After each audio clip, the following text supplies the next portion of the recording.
네, 안녕하세요, 여러분. 풍문입니다.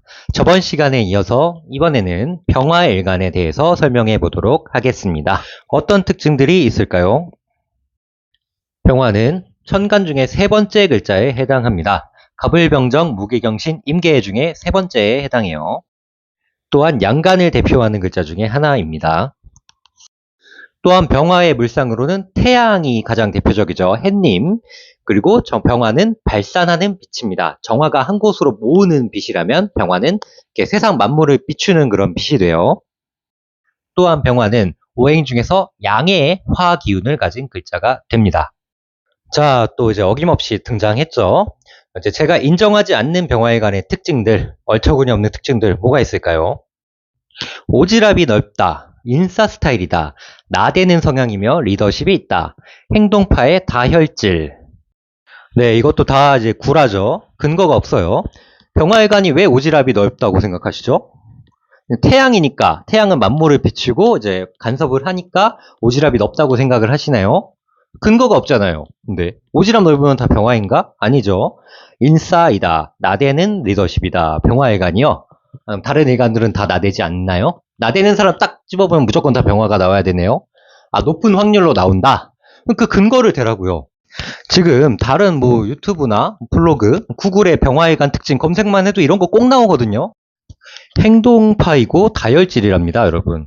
다혈질이라는 게 뭐 어딜 부분을 봐서 좀 다혈질이라고 하는 거죠? 이것도 저는 좀 모르겠어요, 사실. 네, 어디서 시작됐는지 모르는 미신이고요. 잘못된 정보입니다, 여러분. 믿으시면 안 돼요. 병화일간 분들은 나대지 않고요. 오지랖 안 넓고요. 다혈질 분노조절장애 아닙니다. 이거는 일간만 가지고 이렇게 판단한다는 것 자체가 오류예요.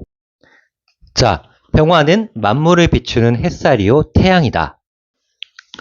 자, 병화는 갑목과 을목이 있으면 햇빛으로서 나무와 풀을 키워야 하므로 해야 할 임무가 있다. 이게 무슨 뜻이냐면 이제 병화가 태양이라고 했잖아요. 내가 해로서 태양으로서의 역할을 제대로 하지 못하면 이 갑목과 을목은 죽어버려요. 병화는 그걸 알기 때문에 책임감이 막중해지는 것입니다. 따라서 이런 분들은 어려서부터 자신의 직업과 진로를 빠르게 형성합니다. 따라서 부지런해지는 거죠. 이제 게을러지지 않는 겁니다. 그 능력을 펼칠 기회가 생긴다. 자, 병화는 십천간 중에 유일하게 충을 겁내지 않는다. 임수를 만나면 병임충으로 충을 맞지만 태양은 무슨 일이 있어도 절대로 꺼지지 않습니다. 정화는 여러분 개수랑 정계충을 맞으면 꺼져버려요. 작은 촛불이기 때문에 꺼져서 사라집니다. 병화는요 여러분 약속된 승리의 빛이에요. 다음 날도 그 다다음 날도 예정된 시간에 반드시 떠오릅니다. 역사적으로 이걸 한 번도 어긴 적이 없어요. 그게 바로 병화이자 태양입니다.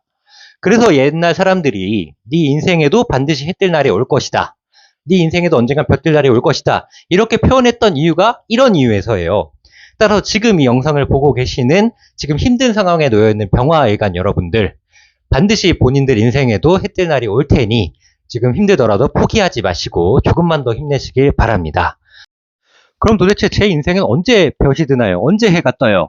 그거는 제가 알려드리겠습니다. 저한테 오세요.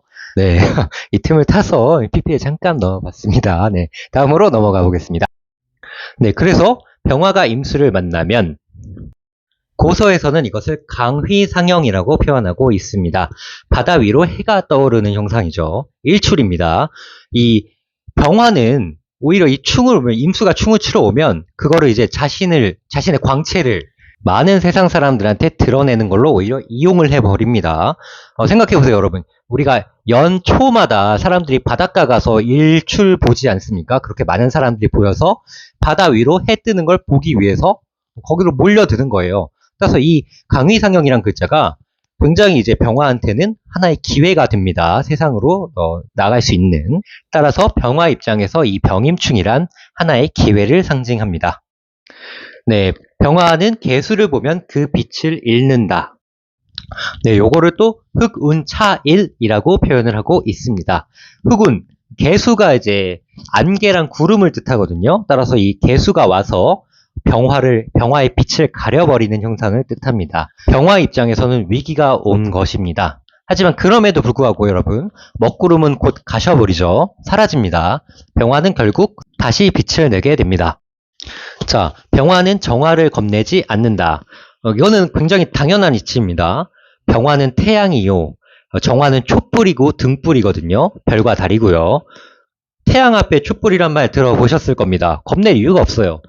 정화 겁재가 무슨 짓을 하든 병화는 그냥 쟤 뭐 하나보다 이렇게 보는 거예요. 그냥 귀여운 거예요.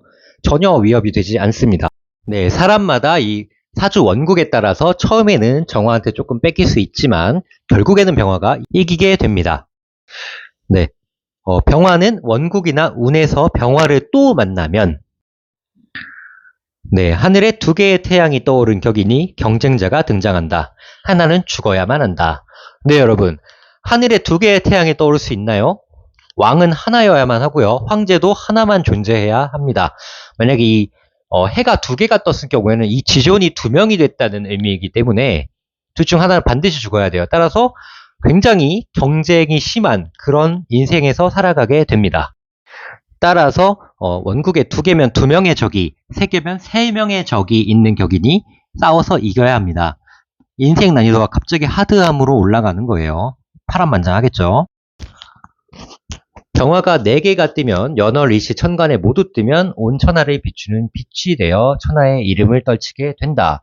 이거를 이제 고서에는 천원일기격이라고 나와 있어요. 이제 여기에는 영상에는 쓰지 않았는데 이런 말이 있는데 이게 실제로 제가 임상을 해본 결과 2개나 3개 뜬 것보다는 경쟁 구도에서 차라리 낫다는 거지 뭐 이름을 떨칠 만큼 그렇게 출세하는 사주는 요즘에는 아닌 것 같아요. 맞지 않습니다. 병화는 기토와 무토를 보면 산과 밭에 햇볕을 주는 형세입니다. 곡식을 키우고 산에 생기를 부여한다. 나쁠 게 없어요. 네, 좋은 말이죠. 네, 바쁘게 살아간다. 밭과 산에 햇볕을 계속 줘서 여러 가지 생물들을 키워야 하니 할 일이 많겠죠. 바빠집니다. 병화는 경금을 제어할 수 없다. 경금은요, 광물이고요, 원석입니다. 병화는 해잖아요? 이 광물을 녹이려면 용광로 같은 그런 강력한 좀 실질적인 불꽃이 필요한데 병화는 빛으로 작용하는 화의 기운이 더 크기 때문에 경금을 제대로 녹여서 결실을 만들 수가 없습니다. 그래서 노력은 하나 결실을 보기는 힘들다. 결실이 안 나오진 않아요. 그래 노력을 하기 때문에 들어오는데 좀 쉽지 않게 조금씩 들어온다는 의미입니다. 병화는 신금을 보면 재물을 얻는다. 신금은 재물이요 돈이다. 또한 결실이고 열매다. 병화는 신금이랑 이제 직접적으로 합을 하기 때문에 바로 이제 자기 주머니로 넣을 수 있는 그런 결과물과 돈이 됩니다. 또한 신금이 보석이잖아요, 여러분. 병화인 햇빛이 비춰주게 되면 반짝반짝반짝 빛나요. 보석이기 때문에. 따라서 서로한테 이제 좋은 영향이 되고요. 자신의 업적을 세상에 널리 알린다. 이렇게 또 결실이 경금보다는 확실히 크게 들어옵니다. 네, 항상 드리는 말씀이지만 일간론은 그냥 단순한 기본 이론이기 때문에 요거 조금 들으셨다고 이제 사주를 풀이를 하려고 하시면 커다란 오류가 생길 겁니다. 주의해 주시길 바랍니다.